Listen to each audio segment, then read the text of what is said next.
بسم الله الرحمن الرحيم الحمد لله رب العالمين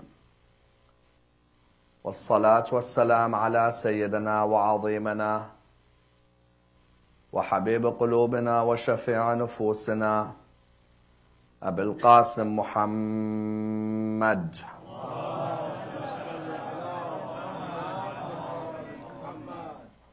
وعلى أهل بيته الطيبين الطاهرين وأصحابه الغر الميامين.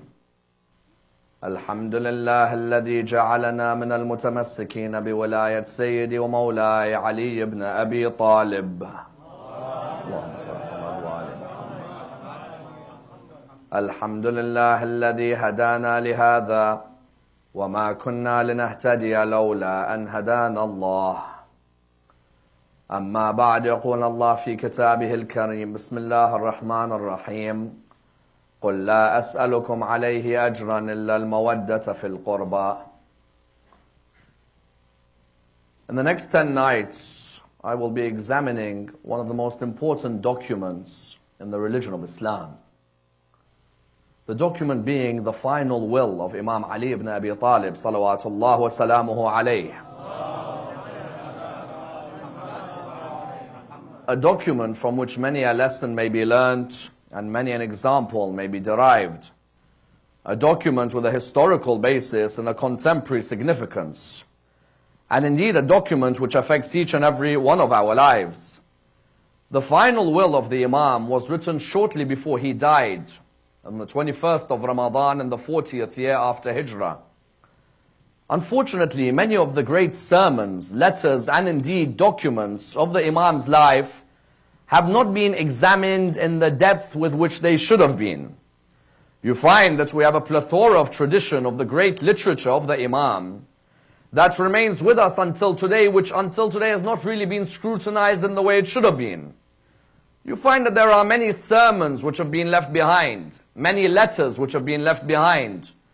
And indeed, this final will, which has been left behind, but not examined with the amount of depth which could have affected us, with the amount of wisdom that the document has within it. And indeed, this document is of the utmost importance, because this is the final document which we have with us from the Imam's life. As we know, the Imam in his life faced many a trial and many a tribulation. He saw many friends who became enemies, and many enemies who became friends. He saw leadership sway from one party to another. He saw family relationships and community relationships.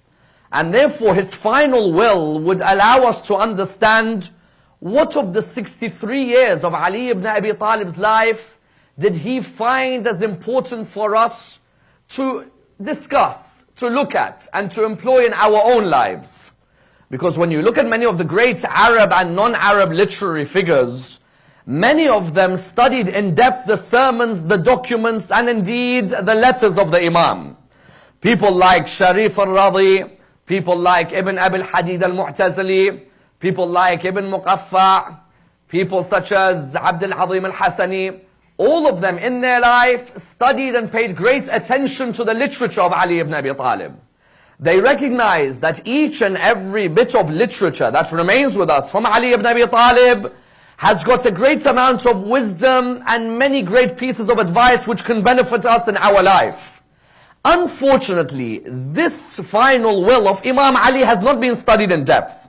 And therefore you find that in the next 10 nights or so, we will seek to discuss the final will of the Imam and see how much of this final will applies to our life today. And of course, this final will does not just affect Muslims. This final will has pieces of advice which are effective to non-Muslims as well. That's why tonight, in this introductory analysis, the first question we pose is, how much of the legacy of Ali ibn Abi Talib have we exported to the non-Muslim world? What do we mean? We mean that Ali ibn Abi Talib was not just a figure who came for the religion of Islam. Ali ibn Abi Talib was a figure who came for the whole of humanity. You find that today, the first question that arises when we look at any of the words or any of the maxims of Ali ibn Abi Talib is, have we allowed Ali ibn Abi Talib to become a figure accessible to the whole of humanity? Because the way we discuss Ali ibn Abi Talib is normally that we cocoon him to the religion of Islam. We don't talk of Ali ibn Abi Talib the humanitarian. We always talk of Ali ibn Abi Talib the Muslim.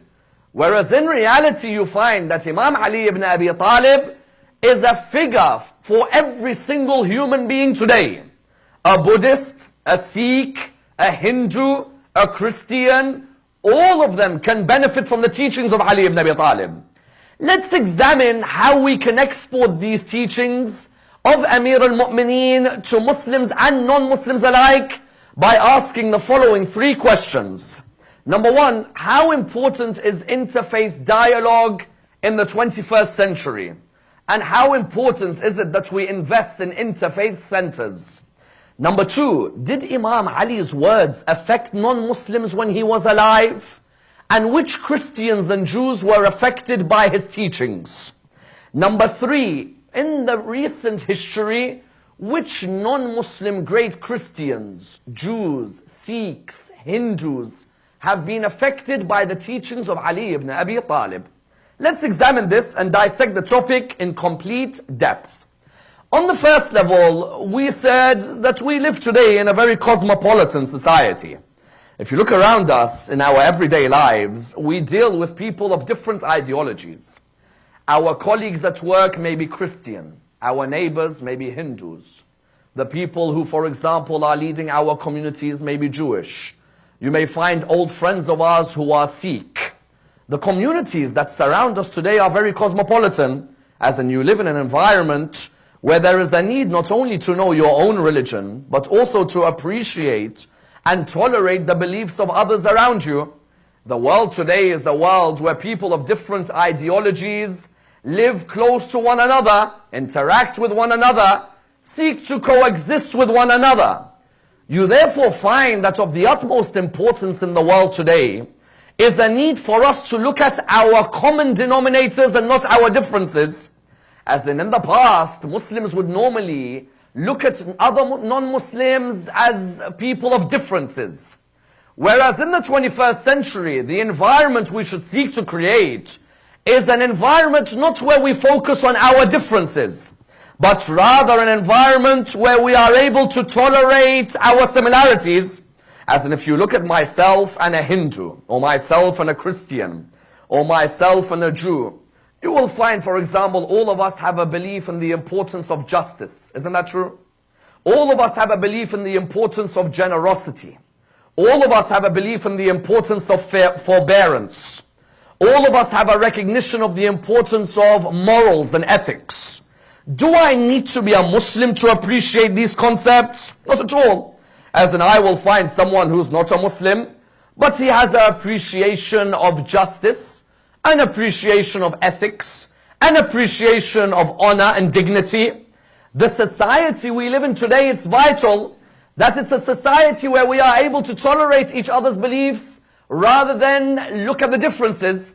And that's why the Quran originally wanted us to be people of this particular ideology. In which way? The Quranic vision of society was a society where you were willing to tolerate people who had beliefs other than your beliefs. Muslims today, when they look at non-Muslims, seek to look at the differences. Whereas the religion of Islam in its origin wanted to look at the similarities as human beings. In which way? You find, for example, the verse in the Quran, Bismillah ar-Rahman ar-Rahim. Ya ayyuhan nas, O mankind, inna khalaqnakum min dhakarin wa untha, wa ja'alnakum shu'uban wa qabaila lita'arafu. Inna akramakum 'inda Allah atqakum. O mankind, we created you from male and female, and from different races and tribes in order that you get to know one another. The best amongst you in the eyes of God is the one who is most conscious of God's presence. Look at the vision of the Quran. In order that you get to know one another, from the outset, the Quran addressed mankind that don't look for each other's differences. Rather, look for each other's similarities and embrace each other's similarities. You find on the second level, the Quran even went a step further. that this religion is a religion which doesn't push people of other religions away, but rather is willing to tolerate the beliefs of other people. The Quran came in chapter 3, verse 64. Bismillah ar-Rahman ar-Rahim. قُلْ يَا أَهْلَ الْكِتَابِ تَعَالَوْا إِلَى كَلِمَةٍ سَوَاءٍ بَيْنَنَا وَبَيْنَكُمْ أَلَّا نَعْبُدَ إِلَّا اللَّهِ وَلَا نُشْرِكْ بِهِ شَيْئًا وَلَا يَتَّخِذْ بَعْضُنَا بَعْضًا أَرْبَابًا مِنْ دُونِ اللَّهِ. O people of the book, come to a joint word between us and you. O Christians, O Jews, come to a joint word between us and you, that we will worship none but God, we will not put partners to God, nor will we take lawgivers besides God. The verse was clearly mentioning that us and the Christians and the Jews aren't people who are meant to look at our differences. On the contrary, we have more prophets of God similar to each other than different. I believe in Adam, a Christian believes in Adam, and someone who is Jewish believes in Adam. I believe in Noah, a Christian believes in Noah, and someone who is Jewish believes in Noah. I believe in David, a Christian believes in David, and someone who is Jewish believes in David. You find that we may have some theological conclusions which are different. Does that mean as human beings we cannot coexist with one another? On the contrary, as human beings, there is a need for us to be tolerant of each other's opinion, for us to peacefully coexist within the society within which we live. And that's why from the outset you find the Holy Prophet highlighting something beautiful, that when his religion was most under threat, it was the help of a Christian that he sought to save the religion. As in, if you were to ask many Muslims today, when your religion was 5, 6 years old, who was it that helped save your religion? And you find within the books of history, it was a Christian who helped save the religion of Islam. In which way? The Prophet, living in Medina, noticed that many of his companions were being harassed. Many of them were, when he was living in Mecca, he noticed many of his companions were being harassed. Many of them were being tortured. Many of them, in some cases, were being excommunicated from the community. You therefore found that the Prophet recognized that this religion will not survive unless some of these companions are willing to migrate. So what did the Prophet do? The Prophet asked these companions, he said to them, I want you to migrate to a faraway land. They said to him, where? He replied, migrate to Abyssinia. They said to him, why Abyssinia? He said, there exists a Christian priest who's a humble human being. Mark the words, humble human. Go towards Abyssinia. The Christian priest is there. Go to him and explain the message of the religion of Islam. And you will find that this Christian priest will welcome you into the society. What happened? You find that Ja'far al-Tayyar, the brother of the Imam, led a group of Muslims towards Africa. When they went towards Africa, Amr ibn al-As led another contingent of non-Muslims, and they both reached African shore. When they reached African shore, what happened?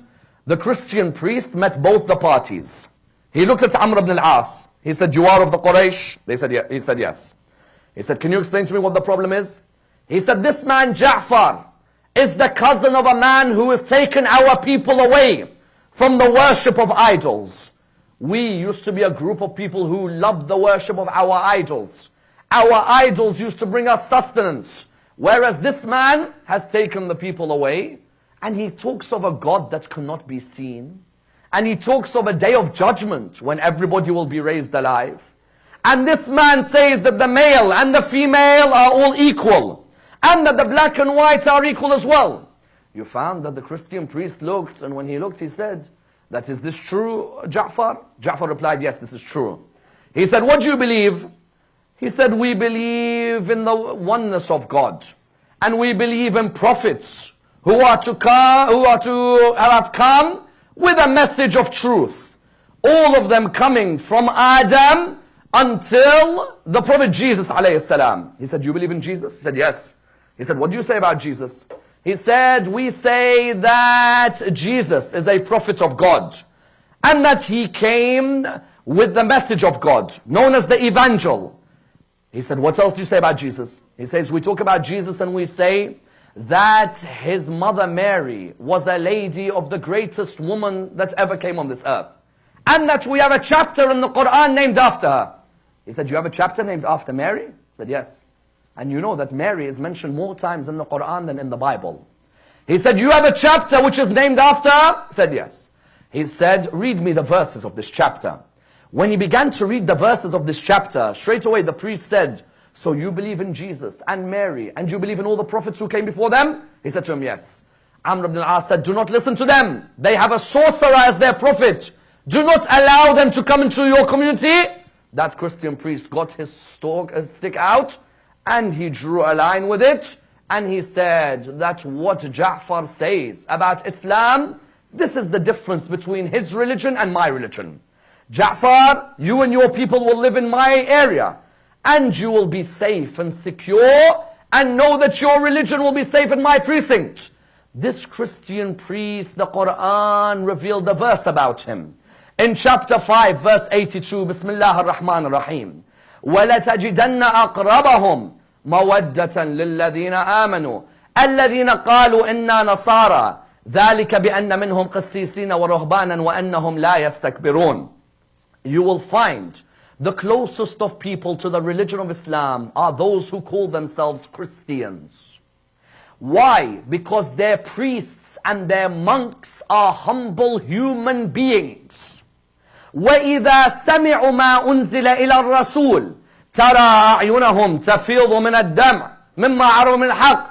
And when they hear the words that have come down to the Prophet, they will have their They will have their tears overflowing from their eyes. You find that this Christian priest allowed the Muslims to live in Africa. They settled there. And they settled there for a great period until the Battle of Khaybar, when Ja'far came back towards Medina. You find that that Christian priest, the Prophet of God, did not look at him and say, Christian. No. He said, fellow brother in humanity. Someone whose common denominator is similar to us. Someone whose principles are the principles that I advocate. Just because his theological conclusion about God is different from mine does not mean I don't build a relationship with him. And that's why in this day and age, this philosophy is missing from the religion of Islam. In this day and age, Muslims are not working with the outreach work that they need to in their communities. You find when we came to live in the Western world, there was a wisdom behind it, that we come and we remove the misconceptions about the religion of Islam through our behavior, through our principles, through a mercy which our Lord sent towards us. And that's why in this generation it is vital that we build interfaith institutions. Many of us today are building mosque after mosque after mosque, but are not building interfaith institutes where our leaders and the leaders of other faiths can come and sit together, discuss their religions, have an understanding of each other's beliefs. If you were to look at the number of non-Muslims who were affected by the members of the household of the Prophet, it highlights to you why interfaith is needed. When you look at the Holy Prophet himself, Guru Nanak used to say that the Prophet Muhammad is an agent of Brahman. He used to say that the Hindu god Brahman, Guru Nanak used to say that the Prophet is one of his agents. Because he used to say a man with such morals can only be an agent of God. You find, for example, that Gandhi himself was affected by the teachings of Imam al-Hussein. Notice that the origin of this religion was what? Was that when we spread our teachings to people of another religion, you will find them appreciating the leaders of this religion. And that's why when it comes to the Imam himself, and we discussing his final will, Ali ibn Abi Talib in his lifetime, it wasn't just Muslims who were affected by him, I tell you. Many non-Muslims were affected by the character of Ali ibn Abi Talib in his lifetime. Why? Ali ibn Abi Talib did not look at another Muslim and say, another non-Muslim and say, this person has nothing to do with me. Ali ibn Abi Talib looked at people as two types. Either they are my brothers in faith or my equals in humanity. That message of Ali ibn Abi Talib until today is a cornerstone of Islamic principle. That the Imam, what was his vision? The Imam's vision was mankind is of two types. They are either my brothers in faith or my equals in humanity. Then in another line of his, what does he say? He says a line which highlights his vision. That his vision was that the religion of Islam wasn't just for us. It was for every human. What did he say? Our enemies are not the Christians and the Jews. Our enemy is our own ignorance. Look at many Muslims today. If you were to ask them, who's your enemies? They'll say this group and that group. And they'll begin to label one group after another. Ali ibn Abi Talib, no. Ali ibn Abi Talib said, our enemies not the Christians and the Jews. Our enemies, our own ignorance. The more ignorant we are of the origin of this religion's teachings, the less progress we'll make. And that's why I tell you, when you look at his own lifetime, study the number of non-Muslims who were affected by Amir al-Mu'mineen's character.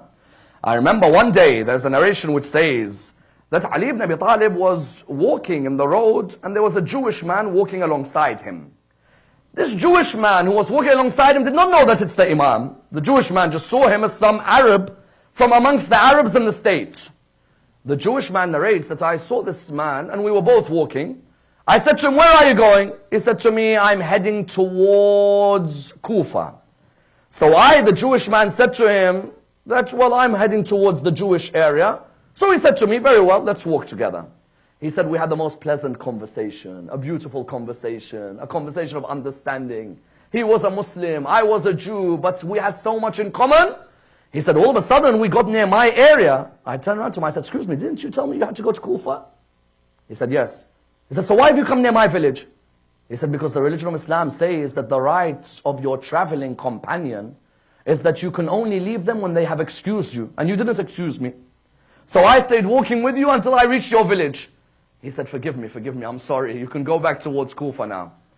The narration states, this Jewish man says, I had never seen a man this pleasant.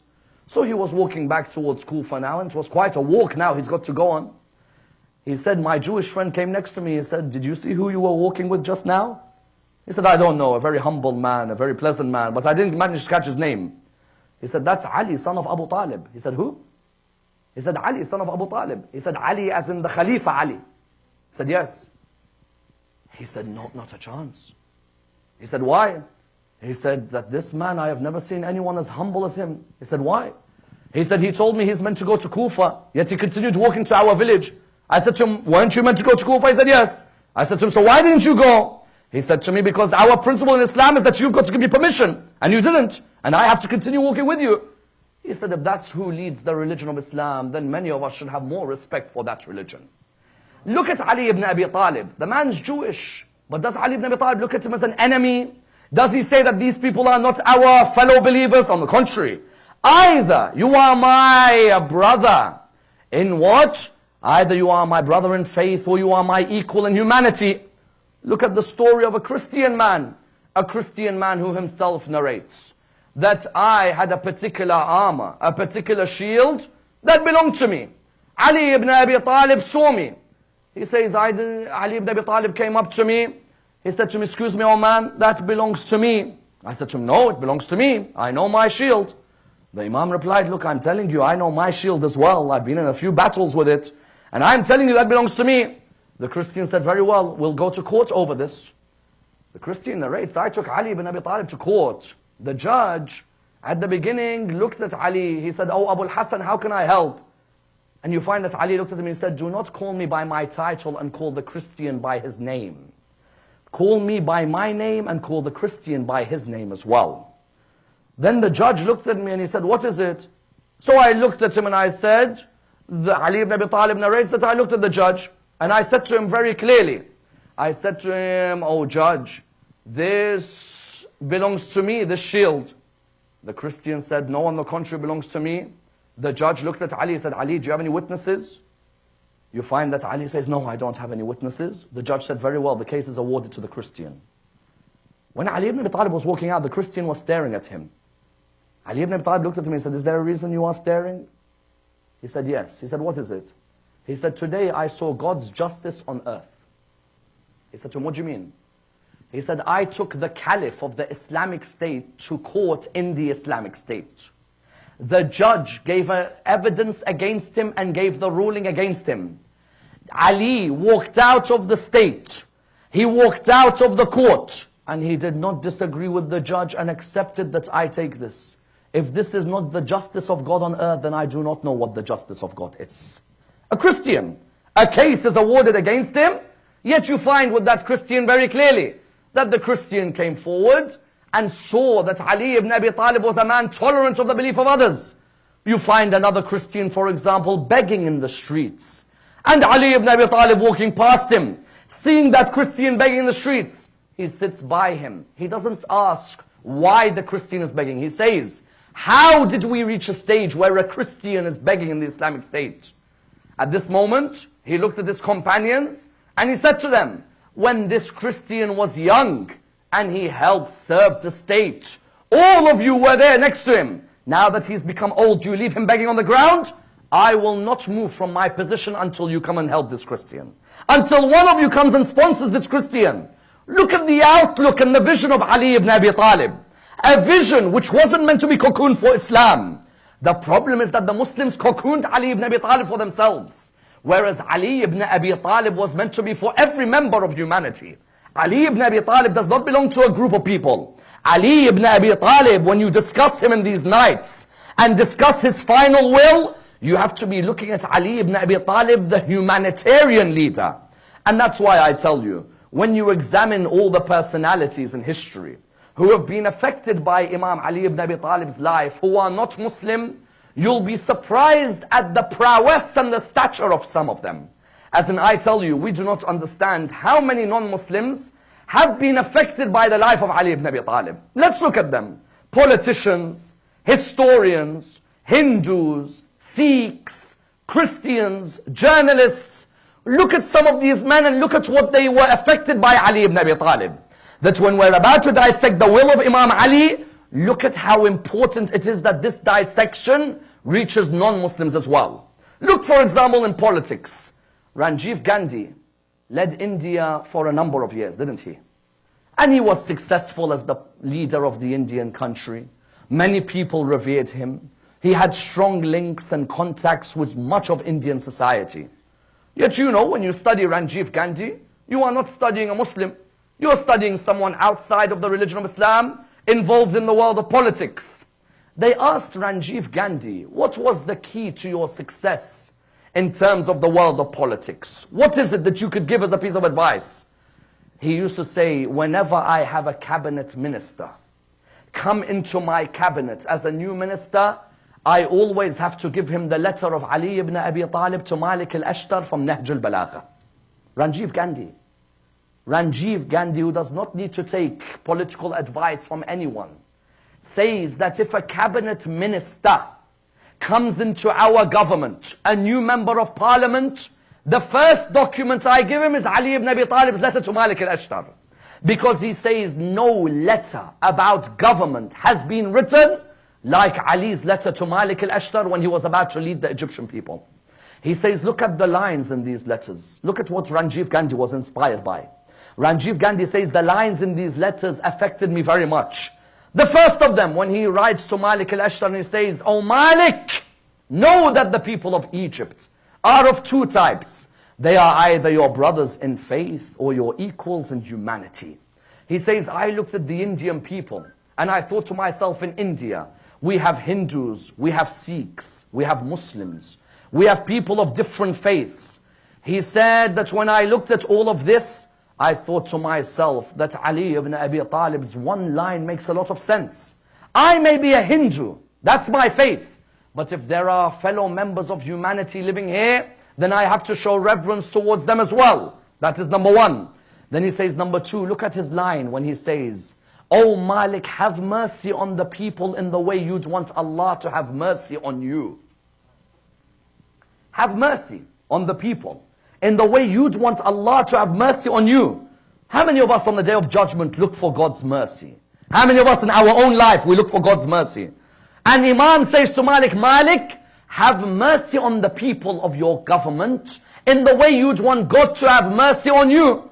Then he says, that third line which affected me when I was head of India, forgive the people in the way you'd want God to forgive you.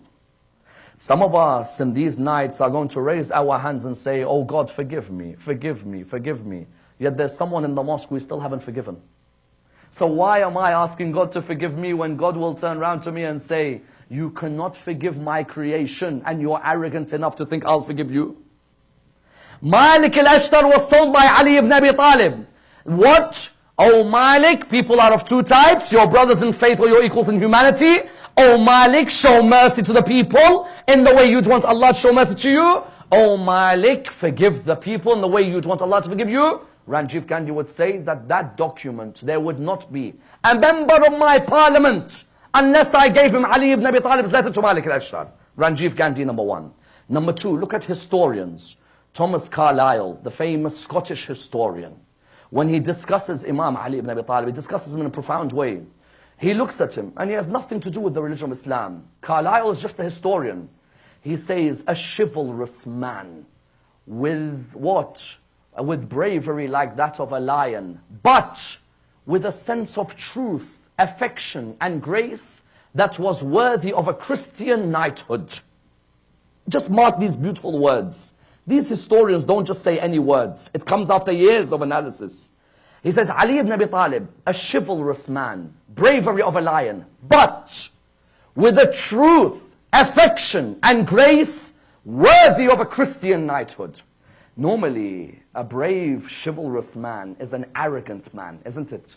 Normally, someone who's brave on the battlefield, who's as brave as a lion according to the historians, you never find affection and grace from them, do you? It's always pure arrogance on the battlefield. They are used to being bloodthirsty warriors. He says, Ali ibn Abi Talib, when I, Thomas Carlyle, a Scottish historian, has studied him, Ali ibn Abi Talib is a chivalrous man, as brave as a lion, but with a truth and an affection and a grace, that's what? That is worthy of a Christian knighthood. They asked him, where? Which incident? He says, look at the Battle of Khandaq. Ali ibn Abi Talib has already defeated Amr ibn Wid. When he's defeated Amr ibn Wid, the narrations say to us that as soon as he's defeated Amr ibn Wid in the Battle of Khandaq, the news goes to the camp of Amr ibn Wid's army. His sister was sitting there in the tents. While she's sitting there, the narrations mention, she was used to her brother defeating the opposition. Nobody could ever come and defeat the brother. She came, someone came to her with the news. They said to her that, oh sister of Amr ibn Wid, your brother has just been killed. She said, my brother who wrestles the lions, my brother who's the bravest of warriors? The reply was, yes. She said, which lion killed my brother? The reply was, Ali, son of Abu Talib. She said, who's that? They said to her, a young man. He finished your brother's life. She started walking up to her brother's body to see her brother's body. As she got closer, she was crying and crying. When she sat by her brother's body, all of a sudden she got up and started to smile. They said to her, what's wrong with you? She said, I am honored that the son of Abu Talib killed my brother. They said to her, why? Your brother's just been killed. Why are you honored? She said, the son of Abu Talib is a different human being. Why? She said, my brother, before he starts one-on-one combat with any soldier, whispers in his ear that, oh man, if you are to kill me today, please don't take the armor on my body. The armor belongs to the family. I beg of you, finish my life, but do not take our armor, for it's part of our heritage. She said, I look at my brother's body, and I see the armor remain on his body. And I recognize that the soldier who killed him must be a soldier with affection and grace. Because any other soldier with bravery like a lion would have taken the armor and taken it home. All the soldiers of Muhammad are different, but Ali ibn Abi Talib is different to all of them.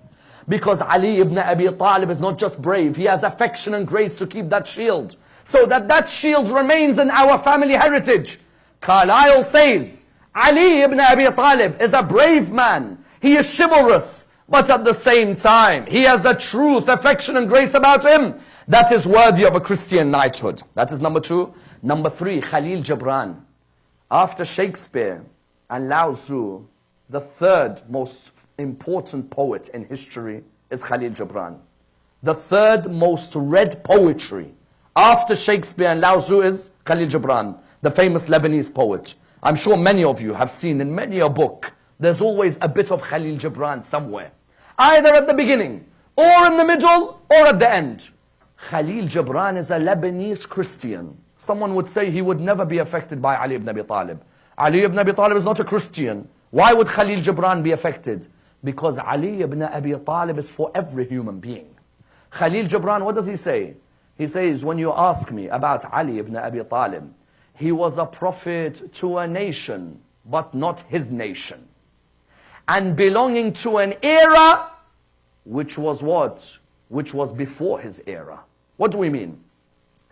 Khalil Gibran explains Ali ibn Abi Talib in a phenomenal way. He belongs to a nation, but not his nation. Meaning what?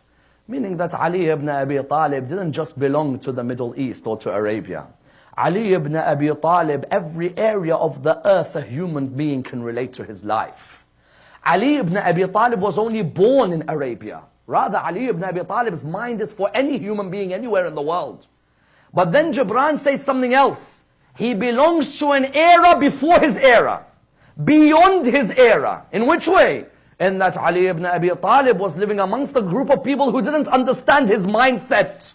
Didn't understand the greatness of his principles, of his ethics. When he says to them, ask me before you lose me, they reply, how many hairs do we have in our beard? That group of people have not appreciated the power of this man.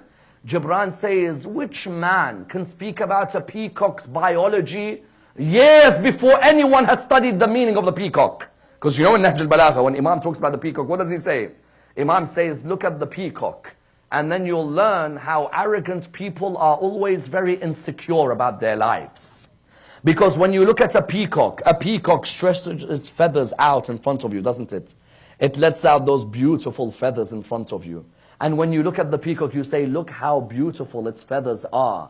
But you don't concentrate on the fact that a peacock makes you look at its feathers because it's insecure about its skinny legs. Tell me, in Arabia 1,400 years ago, was the mind ready for Ali ibn Abi Talib? Ali ibn Abi Talib is pointing you to the secrets of the earth. And the mind replies back to him, how many hairs do I have in my beard, O son of Abu Talib? And you know the irony? He even gave him the answer when he asked him this question. You find, what does Gibran say? Gibran says, I'm a Lebanese Christian. But Ali ibn Abi Talib doesn't just belong to Islam. He belongs to every human being. When Ali ibn Abi Talib says something, it's beyond a nation. There's not one nation who can claim him. And it's beyond his age. There is never an age which can say it was ready for him. Rather, Ali ibn Abi Talib is beyond a nation and beyond every age. That's number 3. You find when you look in Sikhism, one of the greatest Sikh poets, Kinnaur Singh Abidi, one of the greatest poets in Sikhism. His poetry exists until today. What does Kinnaur Singh say about Ali ibn Abi Talib? He says, I swear you belong to every faith, every age, and every people. And while we are alive, we will never allow anyone to take away from your honor. And while we are alive, we will never allow any nation to claim you as their own. Seek. But he says, we'll never allow any nation to take your honor or to claim you as their own. What's the Sikh man saying? He's saying that I'm disgusted when the Muslims say Ali ibn Abi Talib is theirs. A Muslim should never say Ali ibn Abi Talib is ours. A Muslim should say Ali ibn Abi Talib is for every human being. This Sikh man, Kinnaur Singh, says we the Sikh admire Ali ibn Abi Talib. Because Ali ibn Abi Talib should never belong to an age or a group or a people. No. Ali ibn Abi Talib, his principles, his ethics, his morals, every act of his belongs to every group of people, and we the Sikh will testify to this as well. You find this person talking about Ali ibn Abi Talib in this way as well. Then you find even further than this, that Karaka, one of the great journalists of India, who used to write in a magazine sold in India called Current. It was a Parsi magazine. He used to write in this magazine, and one of his most famous articles was on Imam Ali ibn Abi Talib's legacy. And in that magazine, what does he say? He highlights a beautiful article with a beautiful title. The title is related to the biography of Imam Ali. And in that title, he discusses within the article all the lessons that can be learned from the life of Ali ibn Abi Talib. All the lessons from his maxim and from his will, which we will be discussing in the next nights. Then he says this line, which is a fitting conclusion. He says, trying to understand Ali ibn Abi Talib for a Hindu is like trying to fit the whole ocean into a jar. something which is impossible. Says Ali ibn Abi Talib, is impossible to understand that however much you read him, 1 minute you think he's brave, then you think he's a philosopher, then he's a man of mysticism, then he's a man of ethics, then he's a man of science.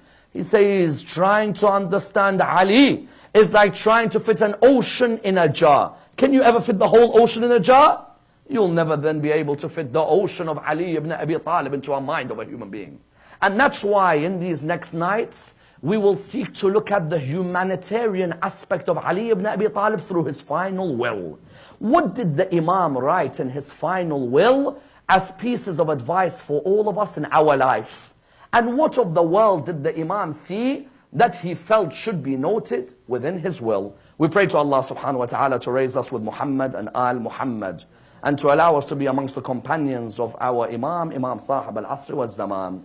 From tomorrow, the lectures will not be broadcast on the internet. There will be no broadcast of any of these lectures due to their content on the internet, inshallah. I thank the committee for their acceptance of this request from myself. We pray to Allah subhanahu wa ta'ala with Surah Al-Fatiha, but before it, the loudest of your salawat.